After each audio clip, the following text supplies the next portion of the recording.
Do you find yourself getting annoyed or guilty about how much screen time your kids are having? Will this cause a delay in their development, or are you going to be doing them a favour teaching them new technology? It's a fight you have in your brain all the time as a parent. So today, Dr. Betty, never fear, she's here to let us know exactly what screen time is doing to our children's brains and whether it's good or bad or in between. Let's find out. What age? Let's start there, Dr. Betty. What age should we be letting our children have screen time? Because it's quite we don't really know. They're saying the alpha generation, they're having screens in front of their face from the day they're born. I know, and it's worrying. And it's one of the things that as pediatricians, there's been a lot of debate about.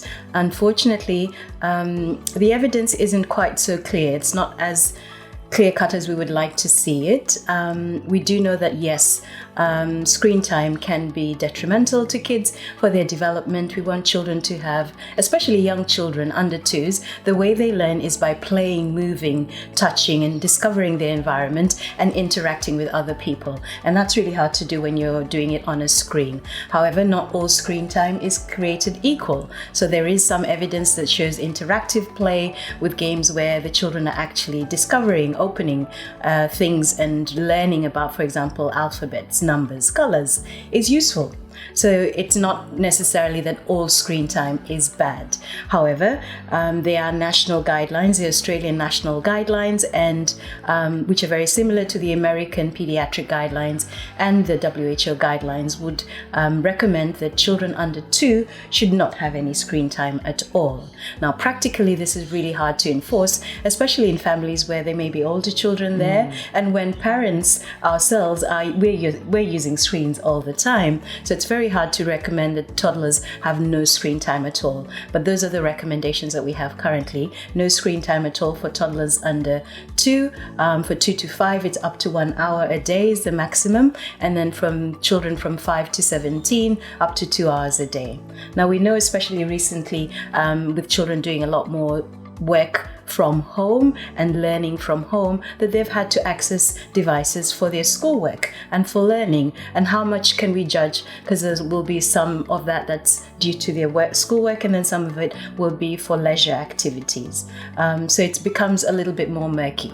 There is good evidence that says that we have to balance out the amount of screen time that they have with other activities they're doing. So what we're finding is, because children are spending more times sedentary activities, sitting in front of a cute computer or gaming device or TV or even iPad, that they're spending less time outdoors doing physical activity. And unfortunately, the downturn is that we have more obesity and poor literacy skills and poorer social communication skills with children, because they're not doing what they would normally have been doing. So it's a very deep topic, and you've done you've explained it so well. So you've covered how much time we should be allowing our children to have. You've covered, that there's good and bad technology. So what would you classify then as good screen time? Because, obviously Fortnite and all of those other things.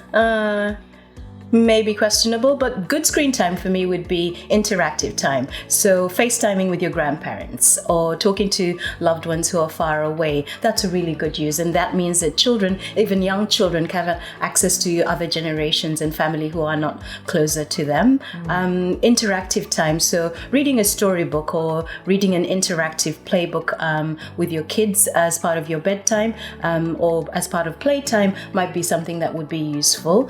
You can use it for social connection. So we know that there are vulnerable young people, especially teenagers, who may be living remotely, who don't have access to young people their age. So it may be that that's a good use of time to socialize, to interact with other people their age. And we know that there are some children who have special interests or who have, because of their developmental disabilities, are not able to access some of the other activities in the community. So that's a good way for them to interact and learn and work with people their own age. So there's lots of good things that we can do with screen time. So what are the effects then of too much screen time? Because I think that's what my mum used to say I was going to get square eyes. So yes. What's the real effects then? Well, the real effects are that if it takes away from time that you should otherwise be spending doing healthy activities, the things that we worry about are sleep. So we would recommend that children have at least between the age of 2 and let's say 16, between 11 and 14 hours of sleep. And it all depends on their age and what development stage they are. So if it's taking away from your children's sleep, from your children's activities, physical activities, being able to go out and learn a sport or learn an instrument or learn an activity that will grow them and development, or it's taking away from time that you spend interacting with either your peers or even with your parents and family. For example, screen time at the dinner table, that's something that we all know isn't useful and isn't beneficial to children's development. Then that's when the screen time should maybe be discussed, and that's what we would recommend. So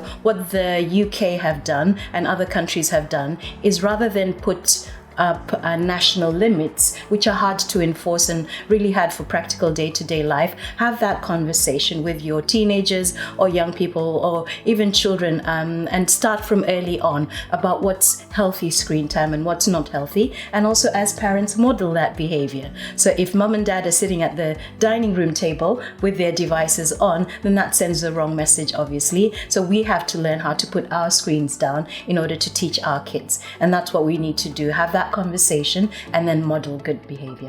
I love it. So managing your child's screen time is an ongoing challenge for all of us parents at the moment, and I think forever. Technology is not going anywhere. So by developing household rules, looking into tech management apps that can manage time limits on devices, and ensuring your child is exposed to good screen time, you can help ensure a safe and enjoyable experience. But if your GP is ever wanting to refer your child to a paediatrician, ask them to refer you to the amazing team at Townsville Paediatrics. They have an incredible team of specialised paediatricians with a huge range of specialty areas, so you'll be well looked after and your child will be in very good hands.